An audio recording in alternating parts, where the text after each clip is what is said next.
A wise woman named Elaine Doughty, and I hope I said that right, she said that when we get stuck in our stories of shame, limitation, scarcity, perfection, etc., then we start to look for answers outside of ourselves. We start to operate from outside of ourselves. That's what she said. Now, she gave 4 examples, but the list could be endless because it's anything that causes us to distrust ourselves and to think that the answer is out there and the authority is out there. And if there's one thing that, I probably say this a million times and I'm always saying something different, but still, if there was one thing that I wish I could impart to everybody in the world, is that you need, the authority for your life needs to be yourself. You have to come to that. And that doesn't mean that you get to make up laws, because the laws are the same. The laws for being human are the same in the sense that we shouldn't be shedding blood, we shouldn't be assaulting and harming one another, we shouldn't be stealing from each other. I mean, integrity and love never go out of style. Okay, so we don't need to reinvent the wheel that way. And it doesn't mean that we can't listen to people and get good wisdom for people who've walked pathways that we want to walk.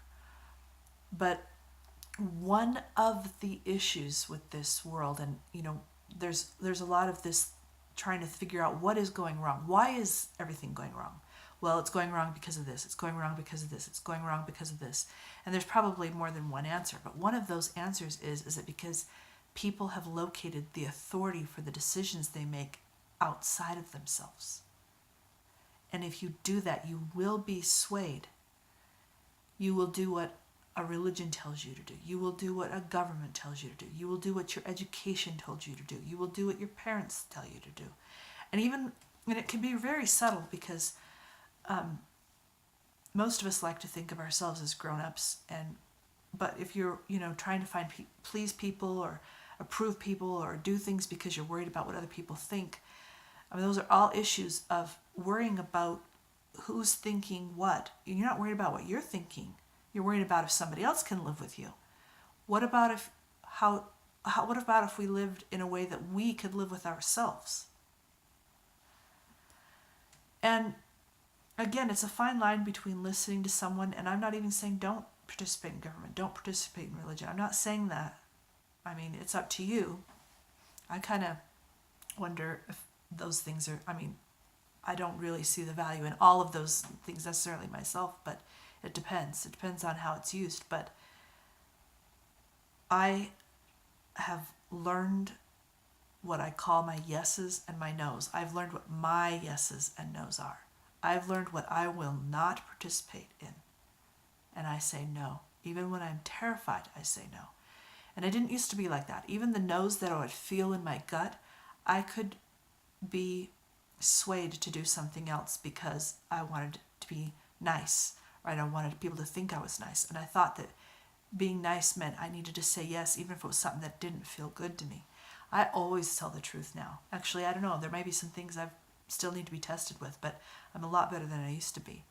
I always say no. If I feel a no in my gut, then I just tell people no thanks. And when I see things in the world that don't seem right, even if everybody else is doing them, I don't assent to those things if that's my no. And the yeses are important as well. I go and hold on to things even if nobody else, I embrace life. Even if nobody else will do it, I'll do it. Of course, there's lots of people doing it, but I'm not waiting on them. I'm going to do me. You have to be the authority for your life, and you have to take responsibility for it. It doesn't mean you're going to be perfect. It means you're going to mess up. But then you say, hey, I messed up. Apologize to the people you need to. Try to make it right. Learn from it. And we're scared to have that process. We think that we can pass through earth life without making any mistakes. You're going to no matter what. You might as well have a good attitude about it. You can either have a bad attitude about your mistakes, or you can have a good attitude about your mistakes. And own them. Own your ideas. Own your thoughts. Own your feelings. Don't try to blame someone else for them either. Don't try to say, hey, you're making me angry, or you're making me this, or my parents did this, so I take that all back. Own who you are, and be the authority for yourself, and stop blaming other people, and stop letting other people, use your energy in ways that you're not agreeing to. And it can be a little bit of a process, and every time you take off another layer, you think, just make sure you're participating in things you truly consent to.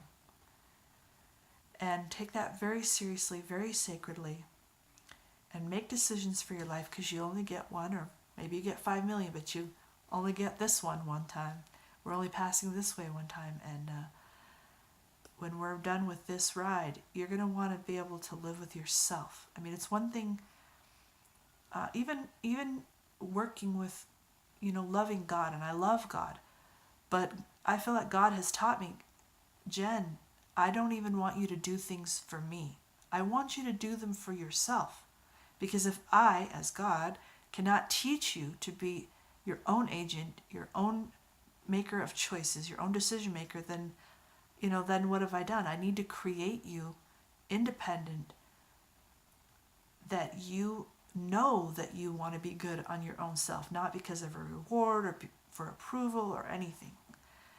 And that's what you have to have inside of you, is that I don't even know what the word for it. I call it authority. You can call it a conscience. You can call it having your own guidance. I don't even like when people talk about my spirit guides this, my spirit guides that, and I'm like, why would I listen to anybody from anywhere? I mean, it's one thing to get some teaching, but I can get teaching on the planet. Having it come from the other side of the veil isn't necessarily automatically better. I want to guide myself. Again, not that I can't listen and learn from people, because a mature person is always seeking for someone wiser than them to teach them. But the authority for your choices is with you. And you own up to them, and that's how you live your life. And until everyone in this world lives like that, we're going to be in wars, because we're going to be told to do wars, and we'll do them. We're going to be told to mock people, and we will. We're going to be told how to vote, and we will. We're going to be told what to buy, and we will. And again, I'm talking about myself. So it's a very deep problem. You need to and not let the things that you experience, the scarcity and the shame, try to heal those things, so they're not the things that are pushing you to need or want that authority outside of yourself. Live from the authority within yourself, and heal it, and enlighten it, and teach it. But keep listening to yourself and making those decisions, and create your world from the place where you're at.